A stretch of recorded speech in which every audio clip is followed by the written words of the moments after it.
সোনা পুরুষ ব্যবহার করা হারাম, মহিলা ব্যবহার করা কি জায়েজ, খালি নয় সুন্নত। মহিলাদের জন্য সোনা কি সুন্নত। হুজুর পাক সাল্লাল্লাহু আলাইহি ওয়াসাল্লাম অলংকার হিসেবে ঘোষণা দিয়েছেন। এগুলি প্রতিটার বিজ্ঞানসম্মত কারণ আছে।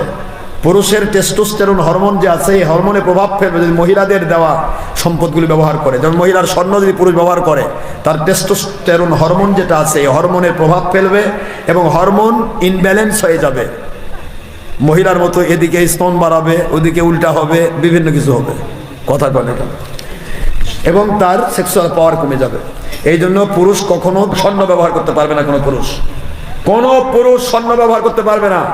কোন মহিলা, দাদি শাশুড়ি, নানু শাশুড়ি যদি জামাইকে স্বর্ণ দিয়ে আকর্ষণ করেন, মা আপনি মনে করেন আপনার জামাই সোনা পরা শুরু করে, তাহলে আপনার নাতনির বিপদ হবে। কয়দিন পর নাতনি ভাত না খায় বাইরে তালে আসবে। এটা যেন মনে থাকে। স্বর্ণ পুরুষ ব্যবহার করতে পারবে না। আল্লাহর হাবিব বলেছে হারাম হলি যুকরিনা, আমি পুরুষদের জন্য স্বর্ণ হারাম করেছি। সুবহানাল্লাহ বলবেন না জোরে?